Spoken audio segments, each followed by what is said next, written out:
11:30. To recap, I got about 15 miles south of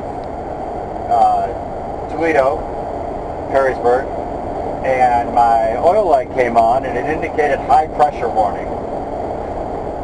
So I slowed down to get off on the Bowling Green exit, and as soon as I slowed down, the high pressure warning light turned off, and I continued back up to speed, and about another 15 miles later I got the same warning message. So I got off at Signet, Route 25, and turned around and came back to Toledo, went to the Tire Man Center where I had my oil changed on Thursday, and they replaced the oil filter, saying that maybe the old filter was bad, but they didn't see anything else wrong. It wasn't over full like I suspected it might have been.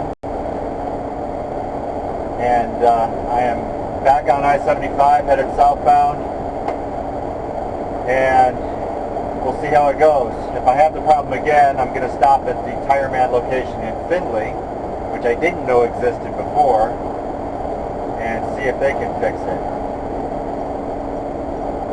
Wish me luck. Cross my fingers.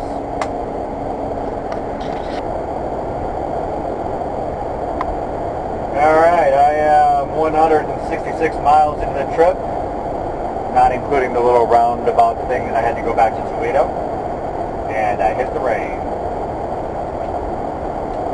Probably have rain through most of Kentucky, the rest of Ohio, most of Kentucky, and maybe even a little bit into Tennessee.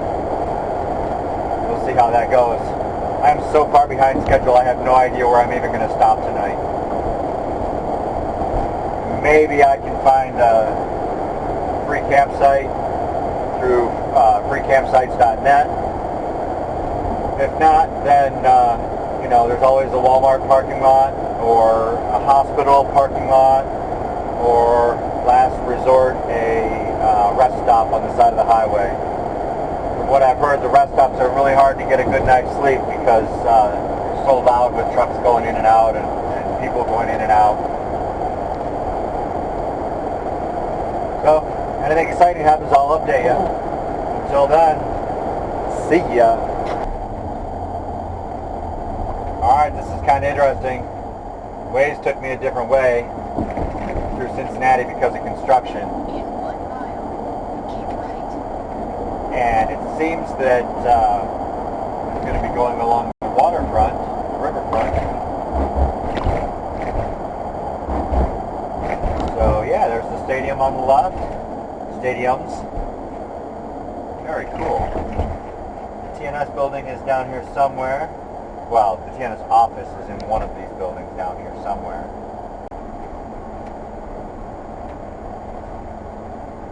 Well, I don't know what that construction delay was coming into Cincinnati that took me around this, but it's kind of cool. I'm glad it did. I hope it saved me a bunch of time.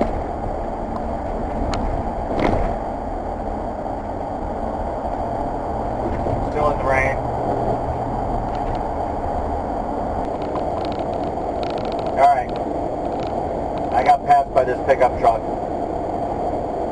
that has been rolling coal, if you will, for 3 miles.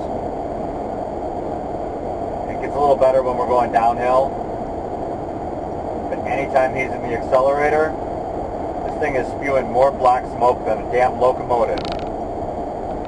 I don't know how that can be legal. Ha! I wish I would have left my camera rolling, because not 2 miles later, I passed that same pickup truck on the side of the road with his hazards on. Alright, it's Sunday morning. I spent the night at the Bass Pro parking lot in Macon, Georgia. Not a bad night's sleep. I learned 2 things. Number 1, don't park next to a tree, because birds and squirrels live in trees and they'll wake you up early. And number 2, it's Pretty quiet in the Bass Pro parking lot, generally speaking.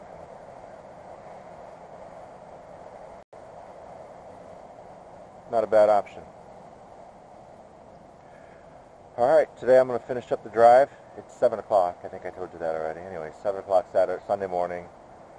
Finished up the drive, arrived at my parents' house, I don't know, I think 2 o'clock-ish. I got about 7 hours left. So, all good to go. That's ziprecruiter.com/tellme. Welcome back to Tell Me Something I Don't Know. My name is Stephen Dubner. Our panelists tonight, Ginger Evans, Che Rhymefest Smith, and Mary Catherine. Oh, hi. Yeah, so I was listening to Stuff You Missed in History class, and the podcast is a really great idea, but it is implemented and executed as stupidly as history class is, because these two women just read from their notes. There's no spontaneity and interaction between them. It's forced. It's just reading history. And I really wish they would do something more like Josh and Chuck do on Stuff You Should Know. Or Stuff You Should Know. Because it's more organic. It's tolerable. Now they get off into various tangents that sometimes drive people crazy, but at least it's genuine, and these guys really know the material, whereas these girls or women on Stuff You Missed in History class, man, it's just dry reading with very little inflection in their voices. So I switched over to Tell Me Something I Don't Know, which is like a game show, and I think I have 2 more of these to go, and then I'm going to switch over to another podcast that I've heard about on Stuff You Should Know called Drink, Drank, Drunk, which is a grammar podcast, and we'll see how that goes. I have about 4 hours of driving to do, I think, so it should get me there. There, you gotta push the little camera button on the back to make it record. So, this is using the EOS Rebel T3, my old camera, with my same 18105, I think, lens. And the lens is heavy as shit. Oh, there's cops up on the overpass. So I think I want to get a small wide-angle lens. It'll come in handy for other uses too, besides this.